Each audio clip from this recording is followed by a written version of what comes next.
حدیث میں آتا ہے رسول اللہ صلی اللہ علیہ وسلم نے فرمایا جس شخص کو جہنم میں سب سے آخر میں نکالا جائے گا اور اس کو سب سے کم درجے کی جنت ملے گی، تو اہل ایمان جو ہے نا، یہ ہمارا عقیدہ ہے، قرآن و سنت نے بیان کیا ہے کہ جو ایمان والے لوگ ہیں سزا کھانے کے بعد بالآخر وہ جہنم سے نکلیں گے۔ ایمان بہت بڑی نعمت ہے، خوب سمجھ لو۔ انسان عمل میں کتنا ہی خراب کیوں نہ ہو، لیکن جب تک وہ مومن ہے، ایک اللہ کا قائل، پیغمبر صلی اللہ علیہ وسلم کی ختم نبوت کا قائل، اسلام کو برحق سمجھتا ہے اور کلمے کو مانتا ہے، تو کیسا ہی برا عمل کرے سزا کھانے کے بعد بالآخر جہنم سے نکلے گا۔ اس پہ اللہ رسول نے بہت واضح طور پہ بتا دیا ہے کیوں نکلے گا۔ یہ بھی حدیث میں آتا ہے، حدیث میں آتا ہے کہ جب گناہگار مسلمان جنہوں نے زنا کیا، نمازیں چھوڑی، شرابیں پی، جب جہنم میں جلیں گے نا طویل عرصے تک، تو کافر ان سے کہے گا کہ تمہارے ایمان نے، تمہارے مسلمان ہونے نے تمہیں کوئی فائدہ نہیں پہنچایا، تم تو ہماری طرح ہی ہو، ہم بھی جل رہے ہیں، تم بھی جل رہے ہو، تو ہم تو غیر مسلم تھے، تم مسلم ہو، تو تمہارے مسلم ہونے کا شناختی کارڈ میں بس تم نے مسلمان لکھوا لیا تھا، تو فائدہ کیا ہوا؟ تم بھی وہی، ہم بھی وہی، تو تم خدا کو مانتے تھے، اس سے تمہیں ملا کیا؟ نبی صلی اللہ علیہ وسلم نے فرمایا جب کافر مسلمان کو یہ طعنہ دے گا، اللہ کو غیرت آئے گی، غضب آئے گا، اور اللہ کہے گا یہ کیسے ہو سکتا ہے کہ جو مجھے مانتے تھے، جو میرے حبیب صلی اللہ علیہ وسلم پر اور پیغمبروں پر ایمان رکھتے تھے، جو موسیٰ کو اللہ کا نبی مانتے، عیسیٰ کو اللہ کا نبی مانتے، ابراہیم کو اللہ کا خلیل مانتے، آدم کو اللہ کا نبی مانتے، محمد صلی اللہ علیہ وسلم کو اللہ کا نبی مانتے، قرآن کو میرا کلام مانتے، جو مانتے تھے نماز پڑھنی چاہیے پڑھتے نہیں تھے، جو مانتے تھے شراب نہیں پینی چاہیے پی رہے تھے، لیکن مانتے تھے پینی نہیں چاہیے، اس کو اچھا نہیں قرار دیتے تھے۔ ایمان کسے کہتے ہیں؟ برائی کو برائی سمجھو آپ۔ جو مانتے تھے بھائی نشہ نہیں کرنا چاہیے، کرتے تھے، گناہگار سمجھتے تھے اپنے آپ کو، جو بدنظری کرتے تھے، لیکن وہ مانتے تھے کہ یہ اچھا کام نہیں ہے۔ کافر کسے کہتے ہیں پتہ ہے؟ برائی کرتا ہے اور کہتا ہے اس میں حرج کیا ہے، اس کو کافر کہتے ہیں۔ شراب پیتا ہے، بولتا ہے بھائی میں پیتا ہوں، تیرے کو کیا تکلیف ہے؟ پیتا ہوں تو کیا ہے، اس میں کیا خرابی ہے؟ یہ تو مولویوں نے بولا ہوا ہے کہ نہیں پیو نہیں پیو، اسے کیا کہتے ہیں؟ یہ مسلمان ہے کافر ہے؟ بول لو نا یار، کیا ہو گیا یار؟ گناہ کو حلال سمجھ کے کرنا، گناہ کو برا سمجھ کے نہ کرنا، یہ عمل کیا کہلاتا ہے؟ کفر۔ ماں باپ کو اولڈ ہاؤس میں جمع کرا دیا، جیسے ہوتا ہے باہر ملکوں میں، بوڑھا ہو گیا، ابا چل بھائی تو عیدی سینٹر میں جا یار، ان سے بولو یار یہ غلط ہے نہیں کرو، تو کہہ رہے ہیں کیا اس میں یار، وہاں زیادہ اچھی کیئر ہو رہی ہے اس کی، تو اس میں کیا ہے؟ باپ سے بدتمیزی سے بات کر رہا ہے، اسے بولو بھائی، آج کسی کو بولو، کہہ رہے کیا ہے میرا باپ ہے تجھے کیا تکلیف ہے؟ اس کا مطلب یہ برائی کو کیا کر رہا ہے؟ اچھا سمجھ کے کر رہا ہے۔ اور ایک وہ ہوتا ہے کہ اس کو کافر کہتے ہیں، ایک وہ ہوتا ہے جب آپ ہندوؤں میں بیان کرو کہ گرل فرینڈ مت بناؤ، کہنے کیوں نہیں بنایا بھائی، کیا ہے گرل فرینڈ میں، کیا خرابی ہے؟ تو برائی کو وہ کیا سمجھ رہے ہیں؟ اس کو برائی نہیں سمجھتے۔ مسلمان نے گرل فرینڈ رکھی ہوئی ہے، اس کو بولیں گے بھائی یہ حرام ہے، تو اس کو تھوڑا سا ندامت کا احساس ہوگا، یار کام میں کیا کر رہا ہوں، غلط۔ نکاح پیغمبروں کی سنت ہے، گرل فرینڈ رکھنا یہ کافروں کی سنت ہے، زنا کرنا یہ گندا عمل ہے، یہ پاکیزہ عمل نہیں ہے۔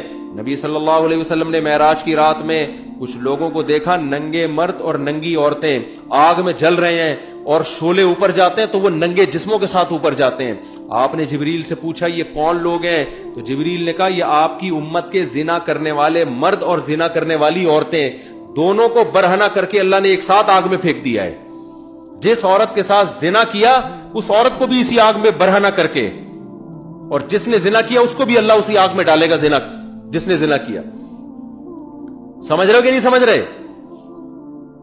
تو مسلمان گناہ کرتا ہے لیکن اس پہ اس کو ندامت کہ غلط کر رہا ہوں میں، تو اس گناہ کی سزا یہ اس کو ملے گی، لیکن اگر توبہ نہ کی، اس نے توبہ کر لی تو اللہ معاف کرنے والا ہے۔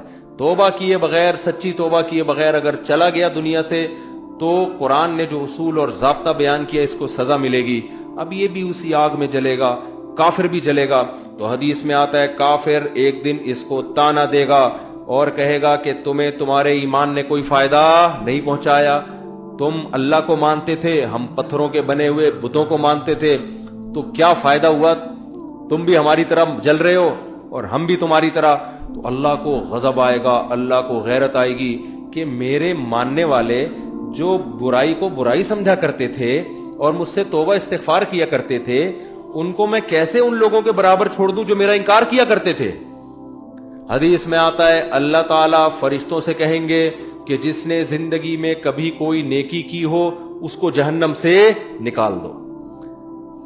بہت بڑی تعداد جہنم سے نکلے گی. پھر اللہ کہیں گے اب ایسا کرو، سفارشیں شروع ہوں گی. سفارشیں پیغمبر صلی اللہ علیہ وسلم شفاعت کریں گے. اللہ نبی صلی اللہ علیہ وسلم کی شفاعت کی برکت سے بہت سارے مسلمانوں کو جہنم سے نکالیں گے.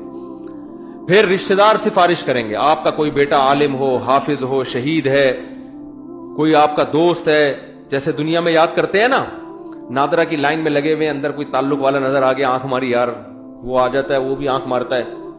ہمارے ایک دوست تھے اتنے چھوٹے سے نا، وہ پاسپورٹ کی لائن میں کھڑے ہوئے تھے.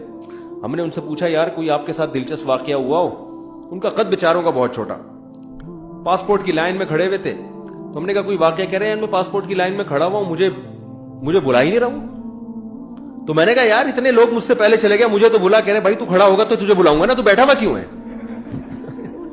سمجھ آ رہی؟ پھر کہتے ہیں میں نے ایسے اچھل کے بتایا بھائی میں بیٹھا ہوا نہیں ہوں، میں کھڑا ہوں. تو عجیب عجیب واقعات ہوتے ہیں پاکستان میں. تو جیسے ہوتا ہے نا یار، اب دنیا میں تو یہ غلط سمجھا جاتا ہے، لیکن اللہ تو اللہ ہے. اللہ اس تعلقات کا فائدہ پہنچائے گا. شہید سفارش کرے گا، علماء شفاعت کریں گے، آپ کی اولاد میں کوئی حافظ ہے وہ شفاعت کرے گا، تو اللہ ان کی شفاعت کی برکت سے اور بہت سارے مسلمانوں کو جہنم سے نکالیں گے. سمجھتے ہو گے نہیں سمجھتے؟ پھر اللہ تعالیٰ فرشتوں سے پوچھے گا اب بتاؤ کتنے لوگ ہیں؟ فرشتے کہیں گے اللہ ابھی بھی بہت سارے لوگ ہیں. اللہ فرشتوں سے کہے گا اب کوئی کسی کی سفارش کرنے والا ہے؟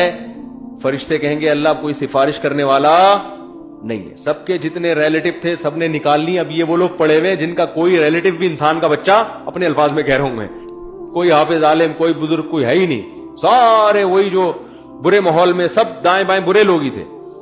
تو اللہ جواب میں کیا کہیں گے؟ هل يبقى الا الرحمن، کہ رحمان تو باقی ہے نا. جب پیغمبر کو اپنی امت پہ ترس آ سکتا ہے، دوستوں کو دوستوں پہ ترس آ سکتا ہے، اولاد کو ماں باپ پہ، ماں باپ کو اولاد پہ، شوہر کو بیوی پہ، بیوی کو شوہر پہ ترس آ سکتا ہے، اور مجھ سے سفارش کر کے نکلوا رہے ہیں، تو میرا بھی تو اپنی بندوں سے خالق اور مخلوق کا تعلق ہے، تو میں بھی تو نکالوں گا نا. تو اب کوئی سفارش کرنے والا نہیں ہے. تو من کان فی قلبہ مثقال حبۃ من خردل من ایمان، جس کے دل میں رائی کے دانے کے برابر بھی ایمان ہے، اللہ فرشتوں سے کہیں گے اس کو بھی نکال کے لے آؤ. اس کو بھی نکال کے. ایمان کا مطلب پہلے سمجھ گئے؟ جو گناہ کرتا ہے اور فخر کرتا ہے وہ ایمان والا نہیں ہے.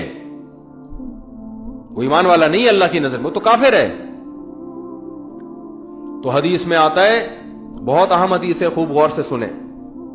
اللہ ایک وہ جو ہے نا فرشتہ پھر نکالنا شروع کرے گا، یہاں تک کہ جو سب سے آخر میں جہنم سے نکلے گا وہ سب سے بدبخت ترین انسان ہوگا کہ نہیں ہوگا؟ سب سے زیادہ اس کے اعمال کالے تھے، صرف ایک ایمان کی دولت لے کر گیا وہ. تو نبی صلی اللہ علیہ وسلم نے فرمایا کہ جب اللہ تعالیٰ اس کو نکالیں گے، اس حدیث کے راوی ہے عبداللہ ابن مسعود رضی اللہ تعالی عنہ. حضرت عبداللہ بن مسعود کا حلقہ کوفہ میں لگا ہوا ہے، شاگرد بیٹھے ہوئے ہیں، حضرت عبداللہ بن مسعود ان کو یہ حدیث سنا رہے ہیں کہ اللہ تعالیٰ جب اس کو آخری فرق کو نکالیں گے نا، سب سے لاسٹ میں نکلے گا وہ، پتہ نہیں کیا ہوگا وہ، آپ خود سوچ لو. سب سے آخر میں نکلے گا وہ، تو وہ کہے گا کہ میرا رخ اس جہنم سے پھیر دیا جائے. اس سے نفرت ہوگی آگ سے، اللہ اس کا رخ پھیریں گے. پھر اللہ اس سے کہیں گے بتا تو کیا چاہتا ہے، بتا تو کیا چاہتا ہے. حدیث میں آتا ہے کہ جس طرف رخ کرے گا نا اس طرف جنت ہوگی.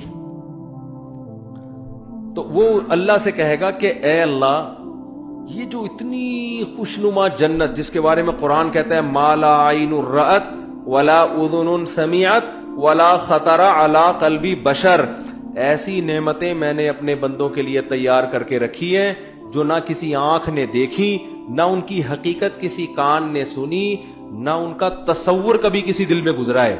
آپ عیاشی کا تصور کرو نا، آپ کا تصور جہاں جا کے ختم ہوگا نا، جنت اس سے بھی اوپر کی چیز ہے. حدیث میں آتا ہے عبداللہ بن مسعود رضی اللہ تعالیٰ عنہ فرماتے ہیں کہ جو سب سے آخر میں جہنم سے نکلے گا اللہ اس سے پوچھیں گے بتا کیا چاہتا ہے.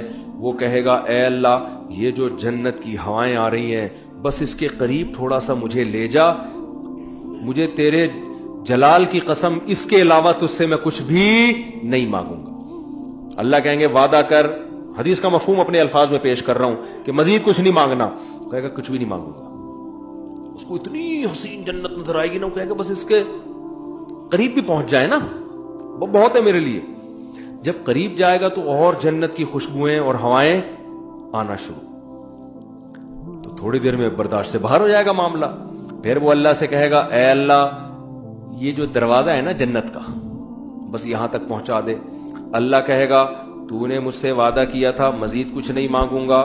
کہے گا اللہ میں نے وعدہ تو کیا تھا بس یہ میرا سچی مچی کا وعدہ ہے, یہاں تک پہنچا دے, اس کے بعد میں تجھ سے کچھ بھی نہیں. غالباً حدیث میں آتا ہے ایک درخت اللہ جنت کا لگائیں گے باہر, درخت ہوگا جنت کا, کہے گا اس درخت میں پہنچا دے, اتنا حسین خوبصورت درخت ہوگا وہ. حدیث میں آتا ہے اللہ یہ بات جانتے ہوں گے کہ یہ معذور ہے, حالانکہ اللہ سے معاہدہ کر کے توڑنا کتنا بڑا جرم ہے نا, لیکن اللہ کو پتا ہوگا میں نے اتنا حسین درخت جنت کے قریب لگایا ہے کہ یہ شخص کوئی بھی ہوتا نا, کتنا نیک سے نیک آدمی ہوتا جس نے زندگی میں کبھی معاہدہ نہیں توڑا, آج وہ بھی معاہدہ توڑ دیتا. اس میں اٹریکشن اتنی ہے.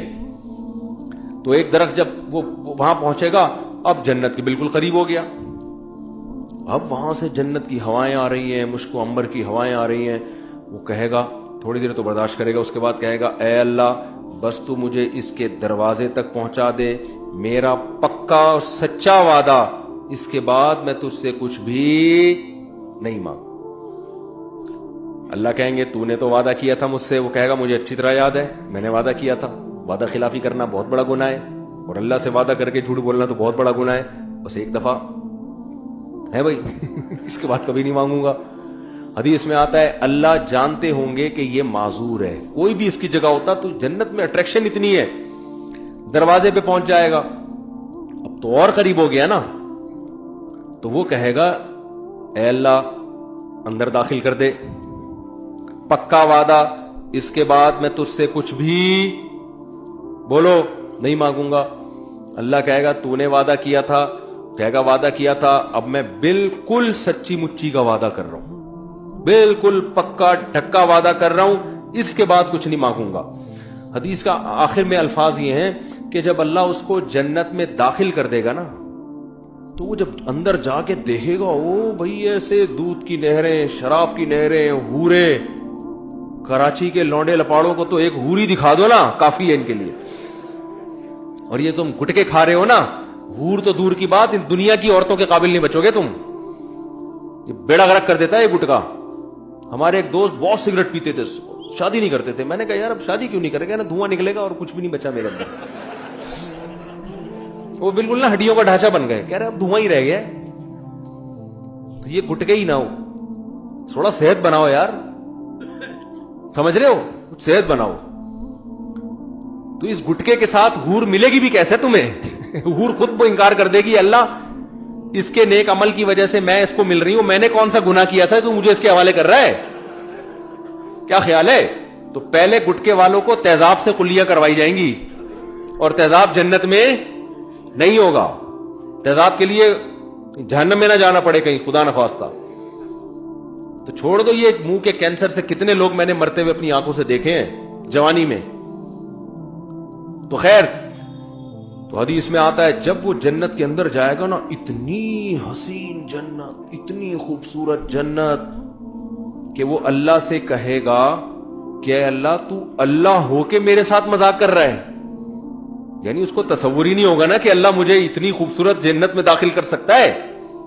یہ تو ممکن ہی نہیں ہے کہ یار اتنے میں کہاں اور یہ اتنی خوبصورت جنت عیش و عشرت والی کہاں. عبداللہ بن مسعود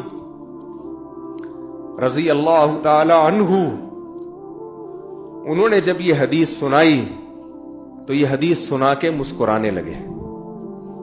صحابہ کیسے نبی سے محبت کرتے تھے یار. یعنی نبی صلی اللہ علیہ وسلم نے حدیثیں سناتے وقت جو انداز تھا نا, صحابہ کوشش کرتے تھے پیغمبر کا قول سناتے ہوئے ہمارا انداز بھی وہی ہو جائے. عبداللہ بن مسعود یہ حدیث سنا کر مسکرائے اور اپنے شاگردوں سے پوچھا، پوچھتے نہیں ہو کہ میں مسکرا کیوں رہا ہوں؟ شاگردوں نے کہا، بتائیے آپ کیوں مسکرا رہے ہیں؟ انہوں نے کہا کہ نبی صلی اللہ علیہ وسلم نے جب یہ بات ہمیں سنائی نا کہ وہ شخص اللہ سے کہے گا، اے اللہ تو اللہ ہو کے مجھ سے مذاق کر رہا ہے بھائی